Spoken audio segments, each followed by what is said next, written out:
पुण्यात्माओं, परमात्मा हमें इस काल के जाल से निकालने के लिए आते हैं, लेकिन काल ने भी अपना पक्का प्रबंध कर रखा है। ये काल भगवान क्या करता है? ज्योति निरंजन ब्रह्म, जो ब्रह्मा विष्णु महेश का पिता है, दुर्गा का पति है, ये क्या करता है कि अपने नकली दूत, ये ऋषि महर्षि, इनको भेज देता है और इनकी बुद्धि पर पत्थर डाल देता है। इनको एक अक्षर ज्ञान तो हो जाता है संस्कृत का, और ये संस्कृत के ज्ञान, संस्कृत को बोलना सीख लेते हैं, पढ़ना सीख लेते हैं, लेकिन सदग्रंथों को वो काल इनको समझने नहीं देता। अन्य प्राणी, अन्य जो जनता होती है वो अशिक्षित, और वो काल के दूत एक शिक्षा प्राप्त है, तो उनको काल ज्ञान देता नहीं। वो दंत कथा इधर की सुनी उधर की सुनी, फिर संस्कृत में बोल बोल के सारी दुनिया को भ्रमित कर देते। तो वो भोली जनता ये समझ लेती है कि तो महर्षि पढ़ा है, ये तो बड़ा जगत गुरु दिखा है, बड़ा बढ़िया बोलता है, क्या बात कही। तो पूर्ण रूप से पूरे मानव समाज में भक्ति रूपी अज्ञान का अड़ंगा भर देता है। वो तो चाहता है कि इनको भगवान का ज्ञान ना हो, वो कौन है परमात्मा इनको किसी प्रकार पता ना लगे। ये मुझे या मेरे पुत्र ब्रह्मा विष्णु महेश को परमात्मा मानकर इन्हीं में अपना जीवन बर्बाद करते रहे। अब पुण्यात्माओं, इस बात का प्रमाण आपके समक्ष है कि पवित्र गीता जी, पवित्र चारों वेद, पवित्र 18 पुराण और महाभारत, ये सब संस्कृत में लिपिबद्ध शास्त्र सदग्रंथ है, लिपिबद्ध किए गए थे। लिपिबद्ध करने वाला कौन है? श्री वेद व्यास जी,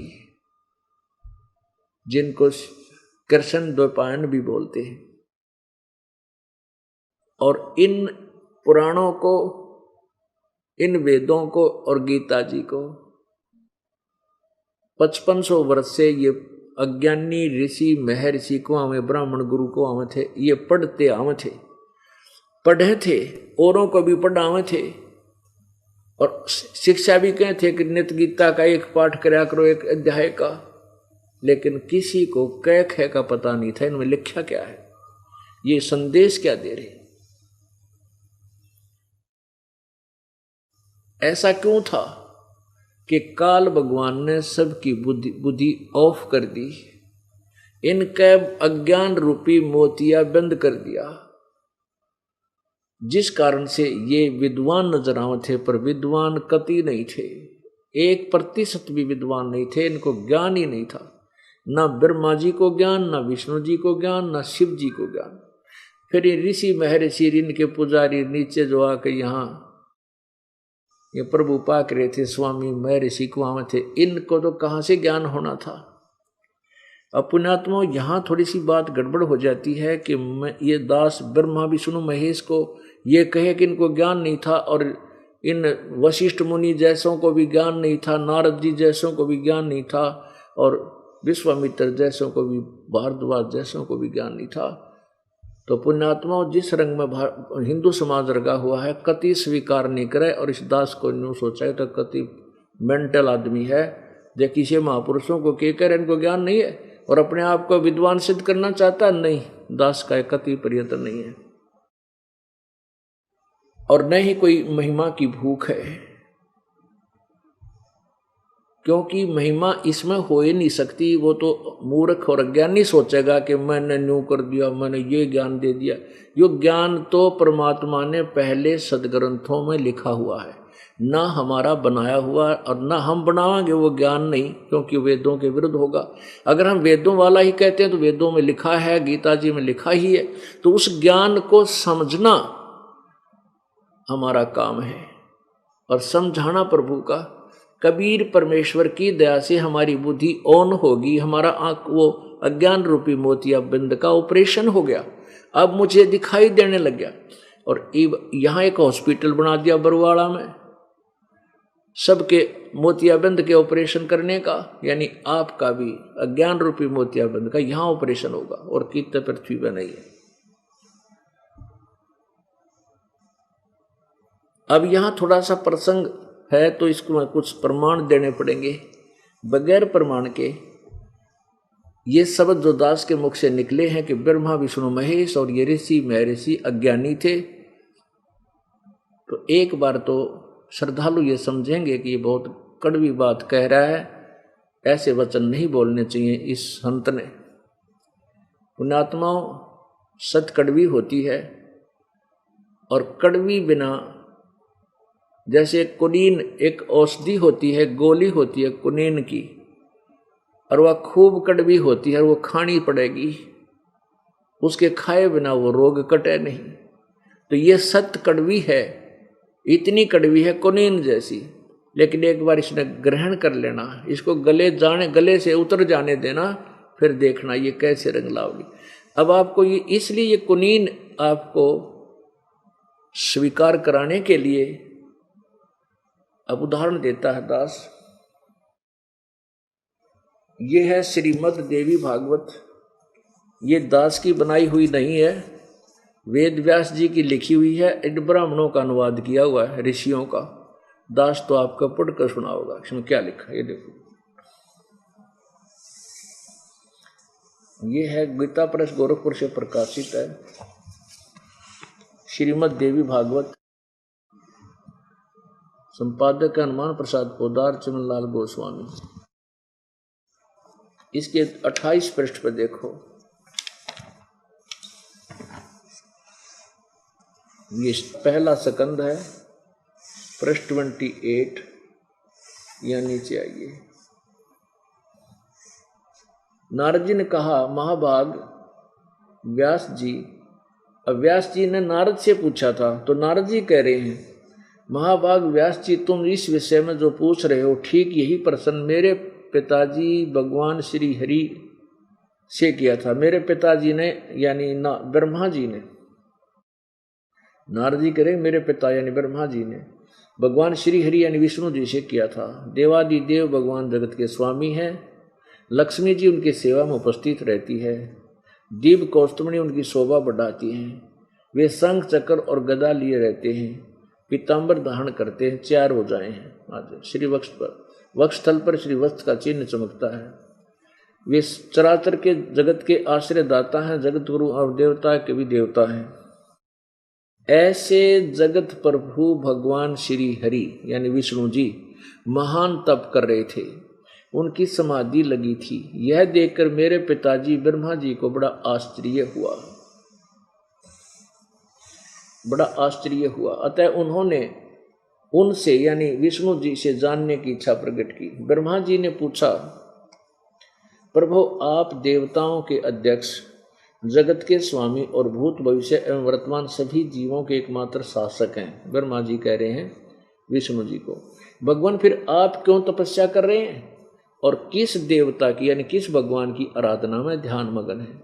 मुझे असीम आश्चर्य तो ये हो रहा है कि आप देवेश्वर एवं सारे संसार के शासक होते हुए भी समाधि लगाए बैठे हैं। अब के बोला वो श्री हरि विष्णु जी।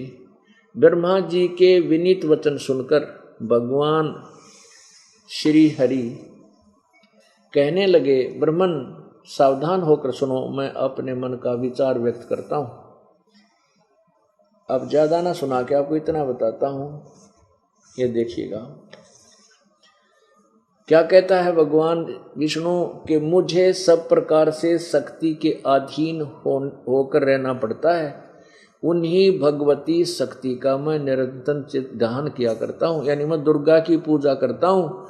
ब्रह्मा जी मेरी जानकारी में भगवती शक्ति यानी दुर्गा से बढ़कर दूसरे कोई देवता नहीं है। अब ब्रह्मा जी विष्णु जी के ज्ञान का आ गया ओढ़, ये कति अज्ञानी था, ये नो कहे कि मैं तो दुर्गा से ऊपर कोई भगवान न ना मानता, और दुर्गा कहती है उस ब्रह्म की पूजा करो। ब्रह्म की, तो इससे सिद्ध हो गया कि विष्णु जी को कति ज्ञान नहीं था।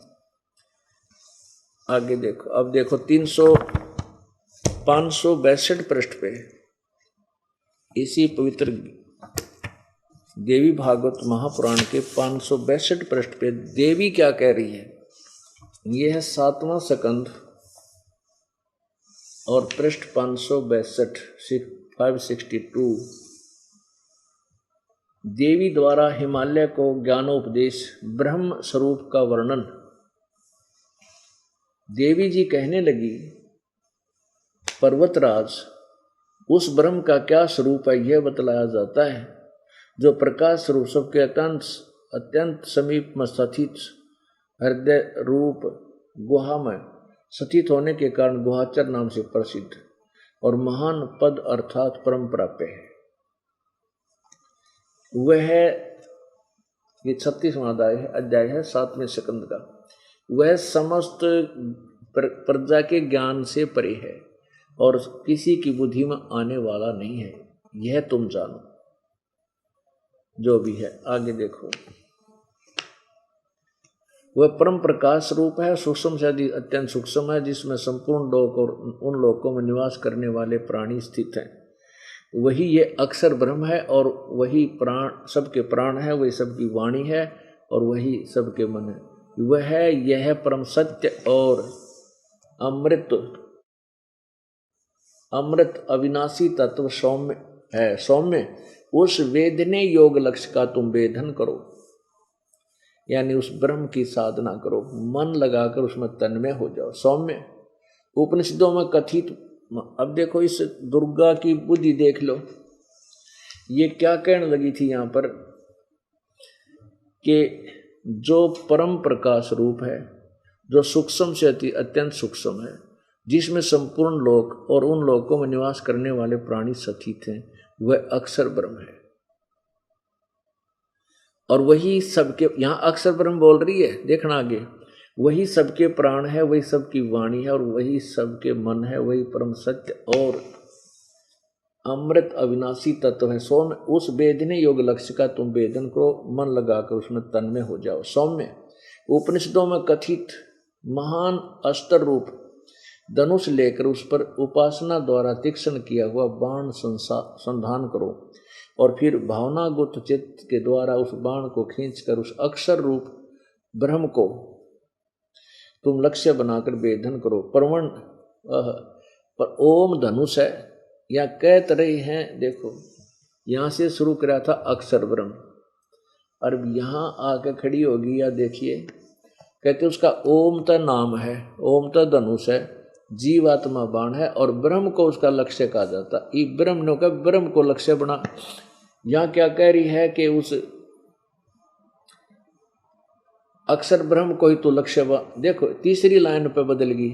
अक्षर ब्रह्म, यहां कहती है अक्षर ब्रह्म को लक्ष्य बना, यहां कहती है उसका ओम नाम है और ब्रह्म उसका ब्रह्म है और ब्रह्म को उसका लक्ष्य कहा जाता है। यहां अक्षर ब्रह्म या ब्रह्म।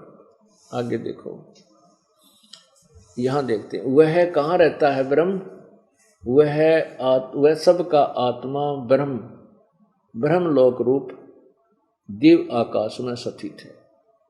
अब ये तो इतना खिचड़ी ज्ञान है इन देवताओं का, ब्रह्मा विष्णु महेश। और दुर्गा कहती है, विष्णु जी तो कहते हैं मैं दुर्गा से ऊपर किसी को भगवान देवता नहीं मानता, मेरी समझ में आता इससे बड़ी कोई शक्ति नहीं, कोई भगवान नहीं। दुर्गा कहती है कि उस उलझ पुलझ कर रही है, कदे अक्षर ब्रह्म कहती है, कदे कहीं ब्रह्म कहती है, और वो कहती है उस ब्रह्म की पूजा करो, वो ब्रह्म लोक में रहता है। गीता जी अध्याय नंबर 8 के श्लोक नंबर 16 में लिखा है कि ब्रह्म लोक तक भी गए हुए फिर भी पुनर्जन्म में आते हैं, उनकी पुनरावृत्ति होती है, जन्म मृत्यु में रहते, वो अविनाशी पूर्ण मोक्ष प्राप्त नहीं करते। अब इन ब्राह्मणों की, सतयुग के ब्राह्मण कहते हैं बड़े विद्वान हुआ करते थे, वेदों के पूर्ण जानकार थे और वह दुर्गा की पूजा करा करते। थारा गजब वही, ये देखिएगा वही श्रीमद् देवी भागवत, और ये स्कंद, छठा स्कंद और यहाँ प्रश्न नंबर 414। जन्मेजय ने पूछा, महाभाग, किस युग में कैसा धर्म का स्वरूप है कि संपूर्ण विषय को विशेष रूप से बताने की कृपा कीजिए। व्यास जी बोले, नर्प शार्दूल। अभी इस पुराण का लेखक बोल रहा है, हे राजन, यह निश्चय है कि सतयुग में ब्राह्मण वेद के पूर्ण विद्वान थे। ये ब्राह्मण कौन है? वशिष्ठ जी, नारद जी, ब्रह्मा जी और ये सारे विश्वामित्र, भारद्वाज, सारे ब्राह्मण को आया करते, ऋषि कहो चाहे ब्राह्मण को। यह निश्चय है कि सतयुग में ब्राह्मण वेद के पूर्ण विद्वान थे। उनके द्वारा निरंतर भगवती जगदम्बा की आराधना होती थी। अरे तरह के वेद में कितने भी भगवती की पूजा का नामो निशान नहीं, ना गीता में। अब देखो, भगवती का दर्शन करने के लिए उनका मन सदा ललायित रहता था। गायत्री के ध्यान, प्रणाम और उस जप में वे अपना सारा जीवन व्यतीत करते थे। माया बीज का जाप करना उनका प्रधान कार्य था। प्रत्येक गांव में शक्ति यानी दुर्गा मंदिर का उद्घाटन हो, यह इस विषय उनकी बड़ी उत्सुकता थी। प्राय सब लोग सत्य, दया और शौच के युक्त होकर अपना कार्य संपन्न करते थे। तत्व ज्ञान के पारगामी उन ब्राह्मणों द्वारा जो भी कर्म होता था, उसमें सत्य, शौच और दया, ये तीनों गुण निहित रहते थे। ये काट दिया रोग। कहते हैं सतयुग में ब्राह्मण वेद के पूर्ण विद्वान होते थे और भगवती की पूजा करते थे, मंदिर बनवाया करते थे। थारा गजब भैया। परमात्मा कहते, निरंजन धन तेरा दरबार, निरंजन धन तेरा दरबार, जहां पर तनिक न न्याय विचार। भाई वैश्या उड़े मुल मुल खासा, गल मोतियों के आरे। वैश्या उड़े मुल मुल खासा, गल मोतियों के आरे। पति भरता को मिले न खादी, वो सूखा निरस आहार। निरंजन धन तेरा दरबार, निरंजन धन तेरा दरबार, जहां पर तनिक न न्याय विचार। भाई पाखंडी की पूजा जग में, संत को कहें लबाड़े। पाखंडी की पूजा जग में, संत को कहें लबाड़े। अज्ञानी को परम विवेकी, ज्ञानी को मूढ़ गंवार। निरंजन धन तेरा दरबार, निरंजन धन तेरा दरबार, जहां पर तनिक न न्याय विचार। कह कबीर सुनो भाई साधो, यहाँ सब उल्टा व्यवहार। कहें कबीर सुनो भाई साधो, यहाँ सब उल्टा व्यवहार। सचों को तो झूठा बताओ, इन झूठों का एतबार। निरंजन धन तेरा दरबार, निरंजन धन तेरा दरबार, जहां पर तनिक न न्याय विचार।